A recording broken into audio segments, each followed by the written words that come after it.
Hi everyone, I'm Katie Evans with the Living 48 Real Estate Team, and we want to welcome you back to another one of our video blogs today.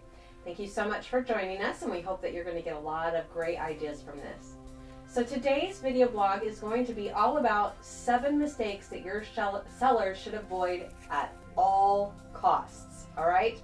So I found this wonderful article through Inman that was written by Kara Amir, and she couldn't have said it better at all. So I wanted to share some of these with my sellers and with some of those of you who are considering selling in the future, and just kind of let you know what these biggest mistakes are so that we can all try and avoid them and get our home sold for the top dollar of the market in the shortest amount of time and the least amount of hassle. Alright, so let's jump right in. So the first mistake that sellers commonly make that we want to talk about today is using cheap inferior finishes on the interior of your home. So there's nothing worse than a bad remodeling job. I mean, yes, we love a remodeled house, don't get me wrong, but nothing is worse than a bad remodeling job.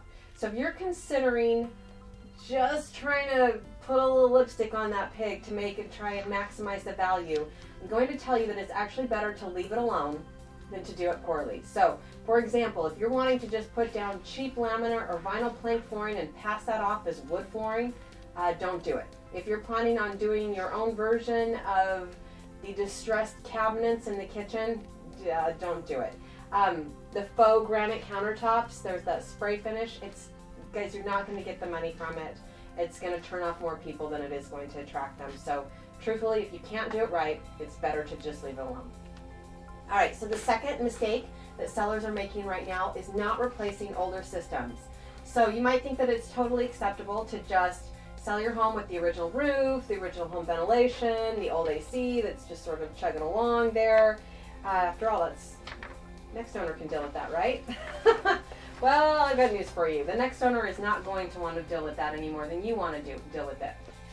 The challenge is that once we get into the home inspection, all of these items are going to be called out, and at that point, we either have to renegotiate everything or the deal simply falls apart.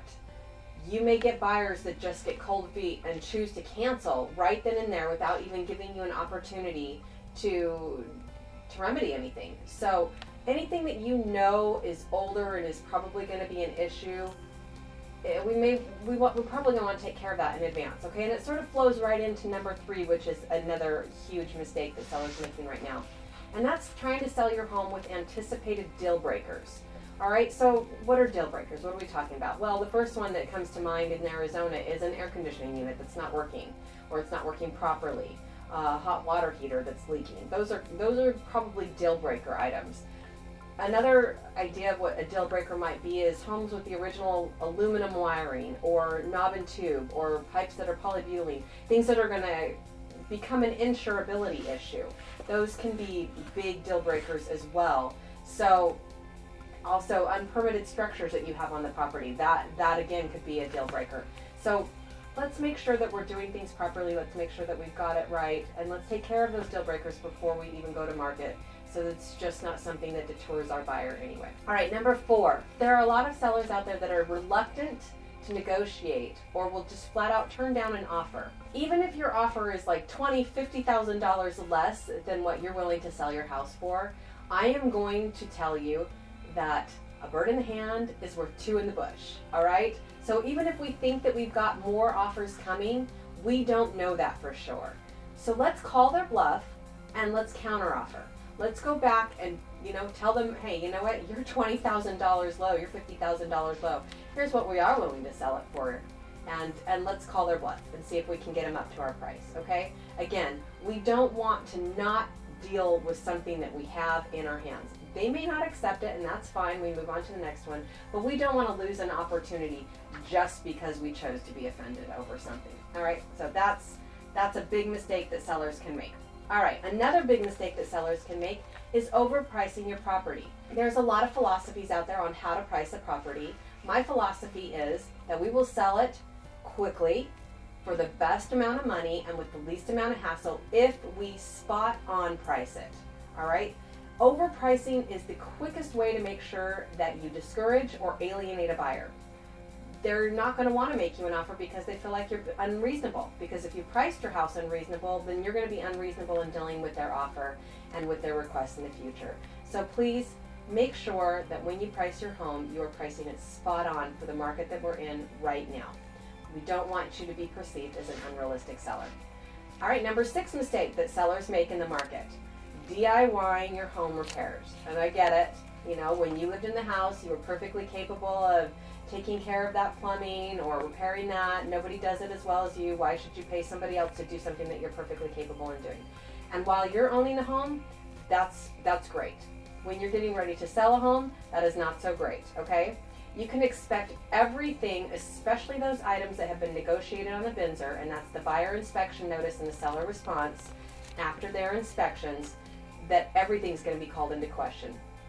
You replace that GFCI outlet. Well, are you licensed contractor, or are you an electrician? Do you know how to do that properly?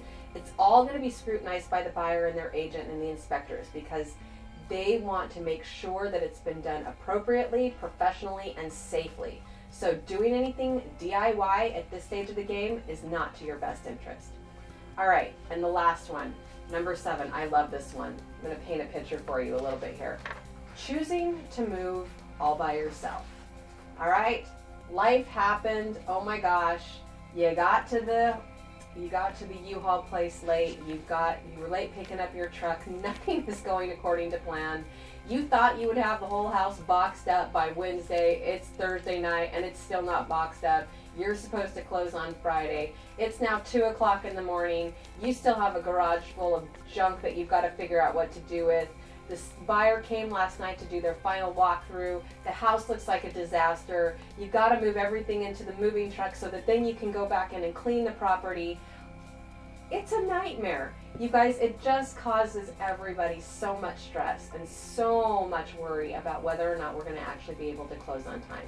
So I don't really care how you go about doing it, but not moving by yourself is just the best idea ever. If you have a church group that can help you, if you have family that can help you, or even better, if you hire professional movers that will help you move, make sure that you are not moving on your own, okay? So, quick and dirty, there you are. 7 of the worst things, the mistakes that sellers make right now when they're selling their house. Hope this has been helpful to you. Appreciate you guys watching our video blogs. We would love to do one that you want to talk about. So if you ever have a topic that you want to know more about, or a question specific to real estate, please don't hesitate to reach out to us, and we would love to do a video blog on that for you. Easiest way to get a hold of us and to view some of our past video blogs and read our written blogs is to visit us at our website at www.living48re.com. Thanks again for watching, and we will catch you on our next video blog.